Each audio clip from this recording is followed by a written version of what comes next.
Hi everyone, I want to kick off my Diablo Immortal content with some discussion about pay to win and how it works and how it will affect the overall balance of the game in Diablo Immortal.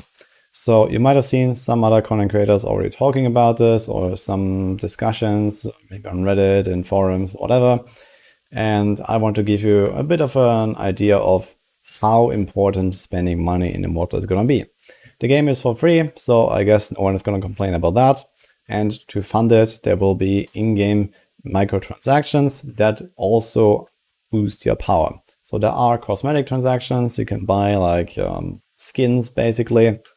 And there's also a way to gain in-game currency, gems, legendary gems, and basically everything you need to boost your character, almost. Now, a lot of people are complaining about this, including myself. I'm not really a fan of this. In fact, I'm gonna go full free-to-play when I play Immortal, and we're gonna see how that will go. But I am still fairly confident that I will be quite up there somewhere on, the rankings, on like blasting the endgame content. And you also need to know that there is actually no gated content in Immortal. So you can literally play everything you want for free, and you will never have to spend anything if you do not care about being at the very top of the leaderboards of the server, of leading the biggest clans. Then you will be totally fine never spending any money in this game. What it will do, however, is that it will give people an advantage that spend real money in the game. So this is done through the in-game shop that offers you certain deals, either on like a monthly basis with the battle pass, which is like the probably number one thing that people will spend money on in this game. I actually expect that a lot of people will do that, and it's gonna be feeling very similar to like a WoW subscription, where just monthly you pay a little sum. And this will help you out as you progress in the game. You get extra rewards for progressing your character, for earning battle points, which you gain from various activities. And then you get the free battle pass, which everyone has, and the empowered battle pass. That gives you extra stuff. And then there's gonna be basically varying degrees of money you can spend to gain like extra bonuses. Some of them are limited and some of them are unlimited as far as I know, but we don't know exactly what's gonna be in the game yet. So we have a little bit of data from the beta where they tried out this monetization system, and you had like a daily limit on certain things or a weekly limit, and these limits kind of cascade through the entire game, also with the free-to-play currencies that you can use. Now in Immortal there are various ways of how you can progress your character. You can grind paragon levels, you can grind better gear, like certain legendary items that give you a powerful boost to your abilities. So eventually you want to try to catch them all, and you can upgrade that gear with salvage materials, so you like rank them up and they give you more stats. And then there is also legendary gems that you can put into your equipped items. So most of the things that will progress your character and make you stronger will actually come from grinding the game and from doing certain content, from farming daily caps and weekly caps and monthly caps. And it has kind of like a more MMO vibe to the game in general. But the most important feature that you will have very limited access to when you are a free-to-play player is going to be legendary gems. So if you know Diablo 3, it will work very similar in the Immortal. Just the difference is that you have 6 of them and they have generally way smaller bonuses. So you can see an example here, but keep in mind this is not final footage, so some of the values might be off. But you can see these effects here on the right. So this is the Bloody Reach that I have socketed in my helm, and then you have one in the chest, one in the shoulder, one in the pants, one in the main hand and offhand. So I have a total of 6. And you will get these legendary gems, but they have different stars and different like power levels, so to say. And they are kind of the main monetization feature of Diablo Immortal. If you want to see a full overview of the legendary gems for launch, you can go check out the guide here. I'm going to have everything linked in the description. And there are these different star legendary gems. So here's the 1 stars, here's the 2 stars, and then there are the 5 stars. And in general, the 5 stars are the most powerful, so there is kind of like a hierarchy. And as a free-to-play player in particular, you will rarely ever get to see those 5-star legendary gems. Now, not every single build will rely on having those, but generally they are gonna give you more stats and they're gonna have quite powerful effects. But there might also be like a 1 or 2 star gem that really fits into your build and gives you a nice bonus. But there is one stat in particular that scales up with the stars on the gem. And this is the first line, as you can see here, the increase base attributes. So on a 1-star gem, for example, you have this plus 0.75%. And then on a 2-star, you have plus 1.5%. And on a 5-star, you have up to plus 5% on this base attributes. And the base attributes are actually fairly important because they scale up the power of your character in general. So this is not an item where you can actually socket a legendary gem, but to give you an example, here's like a yellow neck. And the base attributes are this 80 armor here. And for example, on weapons, you're gonna get base damage, and on shoulders as well, for example. And then on like a chest piece, you have base life. And these attributes will scale up depending on what kind of legendary gem you have socketed into your gear. And they will give you overall more power. Now, I know that a lot of these base attribute bonuses have been scaled way down from alpha to beta, and I believe even more towards release. I actually saw some screenshots that indicate that they might not be present anymore. And then it mostly comes down to the legendary gem itself and the power it provides. Which, again, some of them have pretty powerful effects, but it's not going to be that crazy in the end. The main reason why legendary gems are going to be so hard to get for free-to-play players is because the main source is Elder Rifts, which are very comparable to like Nephalon Rifts in Diablo 3. And you can empower them with rare crests or legendary crests. And those crests will allow the Rift to drop these gems. Now, we know that for rare crests, you actually cannot find 5-star gems at all. And for legendary crests, the chances are very small. I think it's around 5%. So these 5-star gems in particular are going to be really sought after, really rare. And for free-to-play players, you're going to get a few legendary crests here and there, but they're not going to be very plenty. And most of the crests you're going to get are going to be rare crests that give you, I believe, a 10% or 12.5% chance to find a legendary gem, 1-star or 2-star, when you complete one of these rifts. So gearing up your character and getting some of those gems rolling is not going to be the biggest issue, but you're not going to see those 5-star gems very much. And I'm already prepared to basically never get one of them. Now, another thing that is important for legendary gems is that not only do you need to find them, but you also rank them up. And unlike Diablo 3, you don't do that by just running more rifts. Well, basically yes, but actually no. So you have to like salvage your surplus legendary gems. So you use the ones that are like copies of the same one and maybe some others for fuel. And then you can go to the gem vendor and you can raise their level. So you don't raise them to like insane levels. I think they go to up to rank 10. But this can take a long time if you want to max it out, which gives you small bonuses. But also after reaching rank 10, it basically unlocks another system that is called Resonance and Awakening that will almost be inaccessible for free-to-play players, at least until months down the line. So it will take a lot of grinding, finding a lot of these legendary gems to even get to that point where you unlock this system. And this is mainly designed for the whales, in my opinion. So once you have reached rank 10 on one of these legendary gems, which will take many copies of these legendary gems and other legendary gems that you can melt for fuel, you will be able to awaken an item, and then you get an extra effect depending on which item you awaken. So I believe you can like swap these around, so you won't actually have to like do this for every single item. But you get like some pretty insane bonuses in some cases. If you imagine you have 6 of them in your gear and you get something like 10% cooldown reduction, or sometimes there's like 10% increased damage.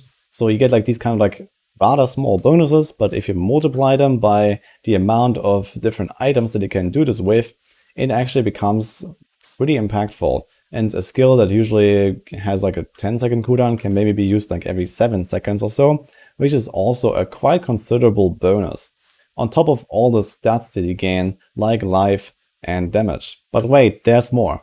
So after you have awakened an item with level 10 gems, you also unlock this resonance system where you can progress even further. So these bonuses are getting kind of small at this point though, but you can see them here. So there's like kind of like a visual upgrade to your character. Like these legendary items gonna look more awesome. There's probably some pictures you can find somewhere, but I didn't really look now. And there's some small bonuses, like you get another little bit of base attributes, you get a bit of primary damage. So you see these values are kind of small, and this is really kind of like open end. So you can dump as much as you want into this, and it's gonna get extremely costly at this point. So this system has insane diminishing returns and insane costs to really max it out. So this is gonna be like for the millionaires basically. And they're going to be even more slightly powerful than other people that are like spending less and just going for like the juicier, more important upgrades first. But yeah, in general, as a free-to-play player, you can completely forget about this awakening and resonance system for the most part. And this will mean that, yeah, in general, you're going to be a bit weaker, but most of the power is in the legendary gems, which is like the first step of the process. And anyway, so you're gonna get more base attributes, you're gonna get maybe more powerful effects depending on your build.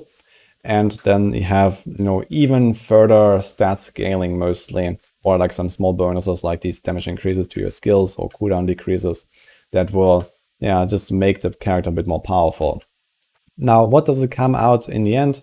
That is extremely hard to say because there were probably also a lot of changes from beta to live release that I already mentioned earlier. And we can't really tell how much of a difference it will be between free-to-play and someone who really goes all out on spending as much money as possible. But I believe it's going to be somewhere in the range of maybe twice, maybe up to triple the character power. Now, if you're playing Diablo 3, then this is something that you're going to be very used to anyway. If you're trying to compete on leaderboards against like high Paragon players, for example, you are generally way weaker than your competition unless you grind literally all day, every day. And for me, this seemed to be kind of like expected values for a Diablo game. Now, the good thing is that if you're used to mobile games already in some degree, then you'll probably know this pay to win and this, buying power ability that you have in these games. And it seems like this is a kind of moderate solution in Diablo 3, especially considering that with this awakening and resonance systems that I just talked about, we're going to talk about like 5 digits, 6 digits worth of investment in dollars or euros. So insane numbers, and most people, almost everyone, will be way lower than that. And the difference between a free-to-play player and someone who maybe has the battle pass, spends like $10 a month or something like that, and maybe buys like some extra offer that is like really valuable here and there, so maybe $20 a month, it will not really be all that large, I believe.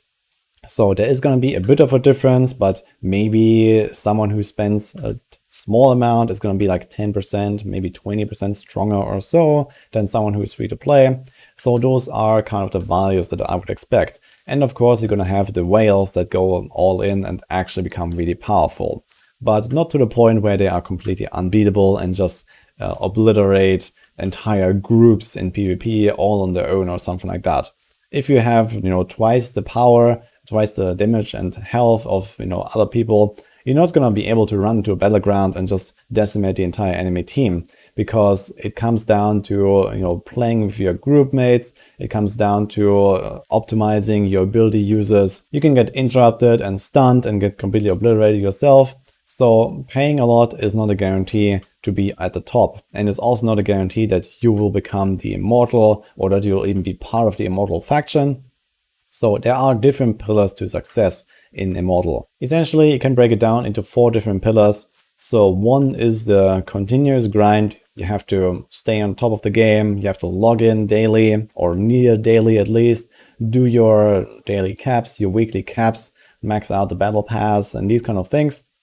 So you want to stay active, you want to stay on the grind. And you don't have to play the game all day, every day to be successful, but you do have to play, a certain amount of hours every week so that you kind of do the most important things at least. And maybe you have other play sessions where you go a bit deeper, grind a bit more, do some of the weekly activities or monthly activities, and then you can kind of like chill out again. The second pillar obviously is gonna be the game knowledge and your skill. So this is gonna play a huge part, especially in PvP.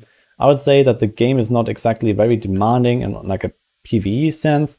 So you don't really have much issues completing outdoor quests or even dungeons. They are kind of, new player friendly, and it mostly comes down to maybe being more efficient with your time if you play well. So you can definitely complete all content without that much trouble. And there's not really like super hard like boss encounters and these kind of things that give you an unsurmountable challenge. You can try things again, and you can also just overcome things by grinding more and coming back later with like better stats, and you will defeat the content. But especially if you're talking about the competitiveness of the game, which is mainly going to be rooted in PvP, which is mainly where the pay to win aspect matters, you will not do well if you don't play the game well, no matter how much you spend. And if you expect that you can just, buy your way to victory no matter what, and you're going to be absolutely invincible, you're going to tank everything and one-shot everyone, that is most likely not going to happen, even though you can be way more powerful than others. The third pillar to success is also going to be your social skills and your social interactions. So Diablo Immortal, as I mentioned, is mostly an MMO game. It's not going to be so solo player friendly, at least in the long run. You can definitely go through the campaign, you can complete everything you want on your own, but afterwards, for example, to run dungeons, you will need to group up because else you can't enter. And for all of the relevant endgame activities, PvP for the cycle of strife, where it's the shadows with the immortals, being social and grouping up with the right people and coordinating with them is gonna matter a lot. So you need to find the right people, you need to be part of a clan. And this also means that this whole like wailing out and having some really powerful people in the clan, for example, is actually kind of gonna normalize, because you're just gonna be one part of many that contribute to the success of a clan, for example. And lastly, the fourth pillar is gonna be the pay to win. So after you have done the grinding for your paragons and your loot and your weekly objectives, after you have mastered the game, you have learned all the mechanics, you know how to outplay everyone, after you have found people to play with and you coordinate with them and you do great things in PvP or something, then pay to win starts really mattering, in my opinion, because obviously someone who is on equal footing with a free-to-play player but also has a more powerful character is most likely gonna win in like a 1v1 scenario or something like that, and you will not be able to catch up to them. So this is just how it is. There is going to be a skill ceiling. There's going to be like a grind cap of how much you can actually farm at once. And then you can just slowly progress together with everyone else depending on how those caps increases, like the so-called server paragon level that I'm going to talk about in another video. You cannot outgrind someone who pays a lot of money in this game. You simply won't get enough of these legendary quests. You won't get enough of the rare quests to actually, gain so many legendary gems to catch up to someone who just pays a lot of money. And this is also pretty much all the information I can give you guys about pay to win in Diablo Immortal. I tried to explain like the main systems a little bit, and to sum it up, pay to win does exist, but it's not going to be like the all-defining factor for your success in Immortal. If you, miss one of the other pillars, like, game knowledge and skill, or if you don't have other people to actually play with properly in like a consistent team or a clan or something like that, or if you don't play enough simply, then pay to win will not really get you very far. It is really like the last step in the whole process of, making a character as powerful as it can be. And you do gain some advantages over other people that will mostly matter in PvP, in my opinion. We'll see how it will play out in the end. Servers will be very populated, and I expect that there will be very, very few like big spenders on each server. So we probably can count them with like 2 digits or so on a server population of 5 digits. So I expect this, whaling population will be very small, and most people will be either free to play or maybe have the battle pass, and a few people will go a little bit beyond that, but not too much. So most of the competition that you're facing will be on very similar footing, and a few guys will be very powerful. And especially if they check all the other pillars of success, then they're gonna be very scary. And this also concludes this video here. So if you want to learn more about Diablo Immortal to prepare for launch, go check out our website on maxroll.gg. We have guides on all the classes, the builds, all the game systems that you can go check out. And also subscribe to the channel because there's going to be more content to come. Hope you liked this video, and see you guys next time.